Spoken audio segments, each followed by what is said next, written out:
My name is Sir Taylor, Carolina Cryptonite CEO, Jug Knight, and this is Franklin Boulevard Media. Originally born Asbury Park, New Jersey. That's like on the shore, a little bit up above where they shot Jersey Shore. Moved down here when I was 10 years old. My uncle was into some things down here. He pretty much moved the whole family down to North Carolina.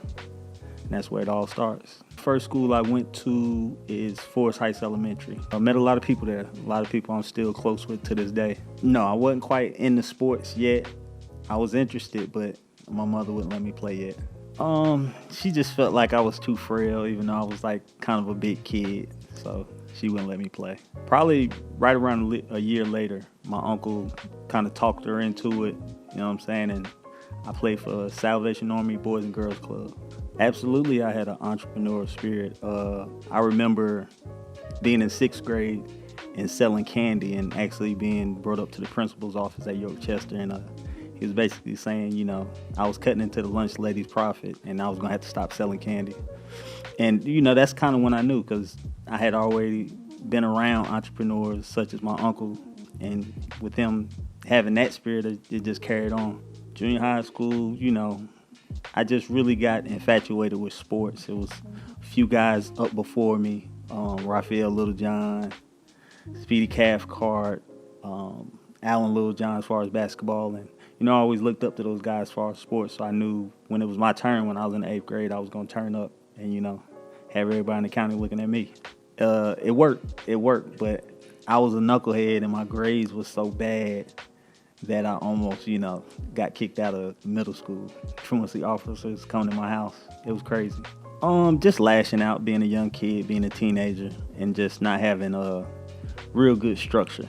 And I was already really tall, so coming into high school, I got introduced to Coach Blaylock, and I can honestly say he really changed my life, and as far as my life trajectory and where I was going. Good man, and he really stuck his neck out for me. He knew some of the issues I had in middle school, and winning the Highland Lottery, and then also being on the radar as far as sports. He went to bat for me, and making me go to Highland along with my mother. We were very bad at football, but I was an athlete around 6'2", 6'3", 190, 4'5", had about a 33, 34-inch vertical. I was an athlete. Looking back on it, 2020 hindsight, I was very athletic, but I wasn't skilled, and that's what I would work on with my sons, being skilled and, you know, being a master of your craft. I wasn't a master of my craft. I was just very good athletically, run, jump, and do all that other stuff. After high school, my grades were so bad I had to go the JUCO route. I went to the Jayhawk Conference in Kansas. Many people might know it, Last Chance U, Independence College. I went there before all the cameras and Independence U came about. I was there right before there. So going the JUCO route, you really get to see some of the best athletes in America that didn't have their grades together or their life, really. And I got to see some people that will probably have a few stints in pro ball or, you know, play some practice squad. So I bounced around to a few JUCOs. I ended up having my daughter and dropping out. I dropped out of Independence and I moved back to North Carolina. Once I moved here, man, I was doing what everybody else was doing, man, just hustling, trying to make me some money. I had some run-ins, and I figured, man, this is probably not the best thing for me to do. And then one of the officers pulled me to the side, and he was like, bro, you know, we're looking for somebody else. You know, it was a raid on my house, and they ended up looking for somebody who murdered somebody. I didn't know who the guy was, but, you know, he just gave me some words and was like, bro, you look like, you know, you're pretty athletic, pretty young, man. Go do something with yourself if you can. And I just took his word, man, and ran with it. So I ended up going back to school, earning a scholarship to Livingstone, and it was ball game from there. At Livingstone, man, I felt like I excelled. That was the first time I ever made AV honor roll in my life. I got a little bit of scholarship money. I was a little bit older, so I can honestly say football wasn't my main focus. I just really wanted to graduate and was just appreciative of what my coaches did do for me in that time that I was there. I got asked to come back and coach, which I declined. I kind of regret that now. It was just a good experience all around. Just meeting people and just kind of living out my dreams. I remember writing in my yearbook, I wanted to be a business owner, go to college, graduate, and I did everything. I did all that. I should have aimed higher. Now that I look back at it. I graduated 2014. Degree in psychology. I should have got it in IT. I had got to the point where I was successful in the streets to a certain extent. It was just like, bro, before you get in trouble, you can do anything. So just turn it to the other page. It's time to move on. And I ended up doing that, and the whole aspect of that, me living out in Kansas, I had my eye on the dogs, because previously to that point, I had been robbed while doing what I was doing. I wasn't supposed to be doing it, but I got robbed. My house got burglarized, and I just started looking for dogs. I probably didn't get one till 2 or 3 years later because the dogs were so popular. But I knew once I got settled, I would have one. And being around my uncles, even when he was in New Jersey, he always had the most exotic dogs. He had English Bulldogs, Presicaneros, County Corsos, Dogo Argentinos. I mean, he had all the best dogs. And Presicanario is a breed of dog. Dogo Argentino is a breed of dog. And County Corso is a breed of dog. All these dogs is probably, some of the best guard dogs you can get. Top of the line, very expensive. They were made to be man stoppers. Yeah, very old breeds, but I was heavily versed in dogs by the time I was a grown man, heavily versed. Carolina Cryptonite started with me having a passion for dogs and having a passion for comic books. I always had a real strong passion for comic books. I probably get that from my uncles too. And just coming up with the name, I was like, Carolina Cryptonite. I didn't want to get any, copyright infringement. So I changed the K to a C in Cryptonite. And I just Carolina Cryptonite Kennels. Because I knew this was home. This was where I was going to be. So I named it that. And, after getting robbed, I just wanted one of the best dogs in the world. So I had already had the knowledge of all these different type breeds. And I came across the Arapaha Blue Blood Bulldog, which is what I breed. And I was fascinated. I was just Arapaha Blue Blood Bulldog. It's named for an Indian River in Georgia. The dog is very old. It's probably 300-400 years old. And the really cool thing about it, and the irony of the whole thing, is this dog was the original dog on the plantations. A lot of people don't know that. A lot of people look at the movies and feel like, oh, it was a hound dog. Or no, it was the Arapaha Blue Blood Bulldog, or some type of dog like that, but in that same strain. And those dogs were bred to, catch and bay slaves to some extent and protect the plantation. Just the irony of it coming back around, because the breed got its resurgence in the 80s, because it only survived in certain pockets of the South. The breed got its resurgence in the 80s, 1980. And a guy by the name of Ray Coleman visited a farm in, rural Georgia. He visited her farm, and she was very racist. A woman by the name of Lana Lou Lang. You'll hear a lot of stories about her if you ever look into the Lapahas. But long story short, Ray purchased some stock dogs, and from that point on, late 80s, the Lapahas kind of been on the rise. There's probably about 50 breeders, maybe 50, 60 breeders still to this day worldwide. And that's kind of what captured me on the dog, because I looked up all the stats, and I had never seen a dog like this. It's kind of like a mixture between an American Bulldog and a rainbow, because the dog comes in all different types of colors. A lot of paint jobs, a lot of different, variations of coats.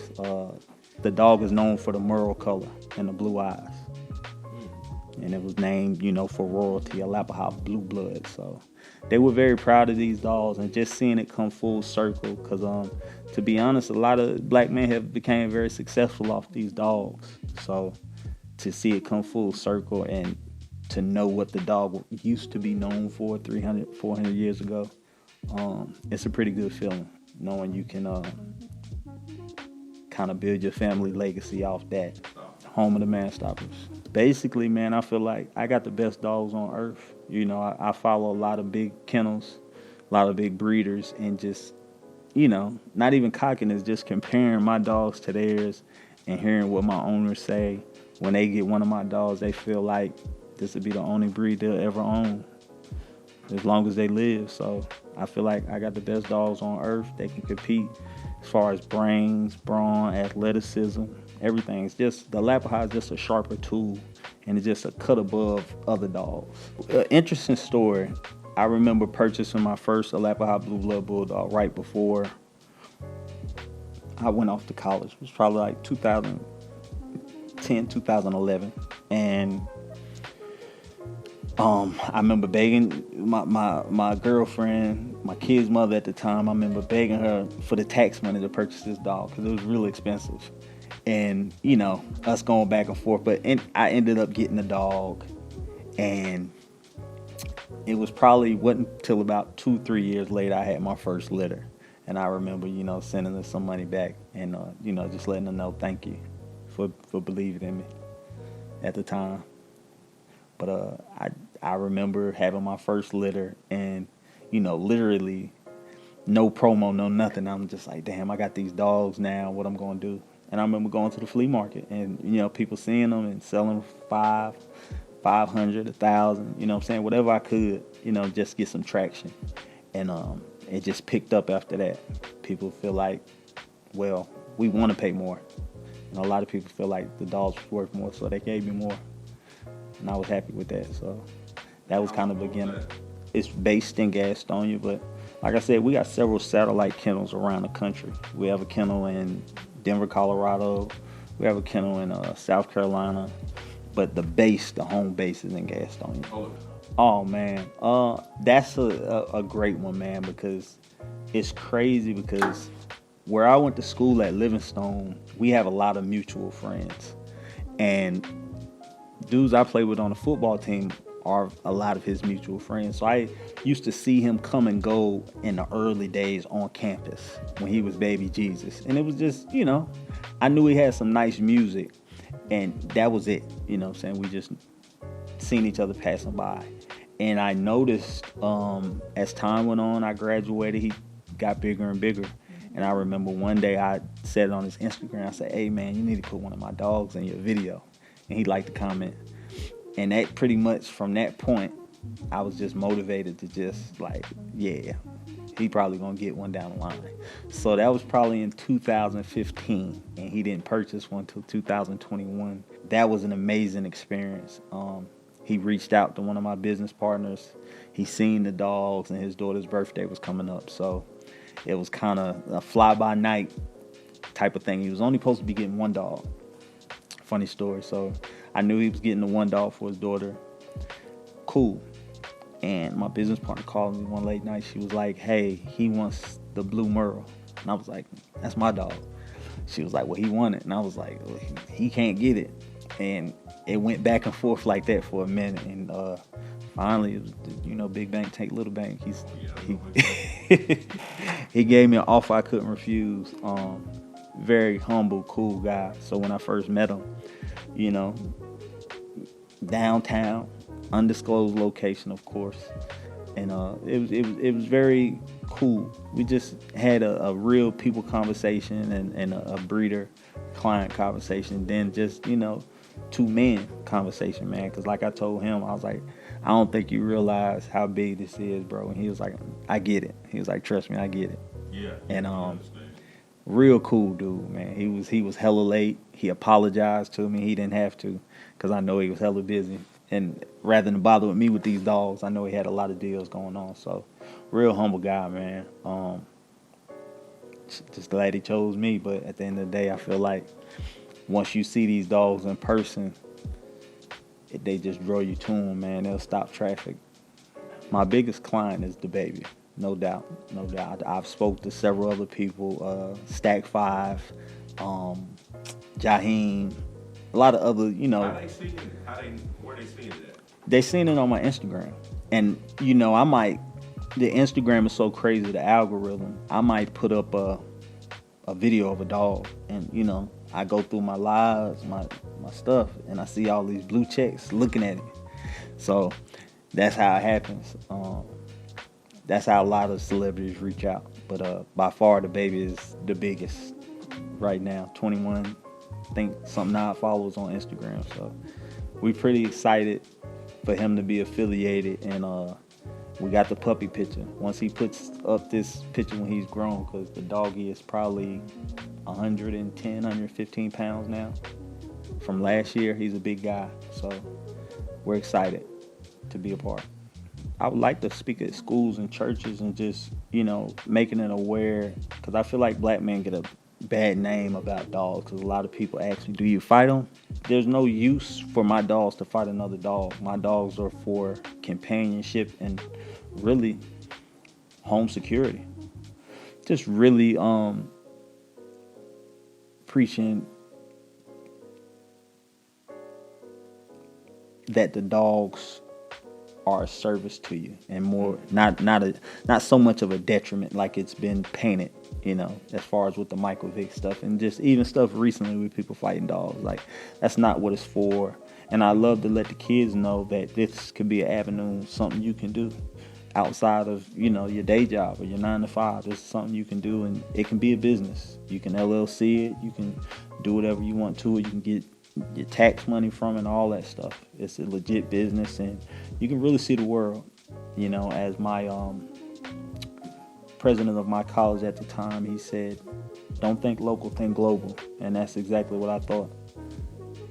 Jimmy Jenkins said that. So we used to have commencement every Wednesday at Livingstone, and I just remember that sticking out in my mind, when getting my business started and trying to take it serious. So that came to pass after the baby. We got our first European export. So yeah, it was a lot of stuff that happened directly after that I can say was a direct correlation to him purchasing the dog. We got our first NFL player, so I thank him a lot, man. If nothing else ever comes from that situation, he's done more than enough.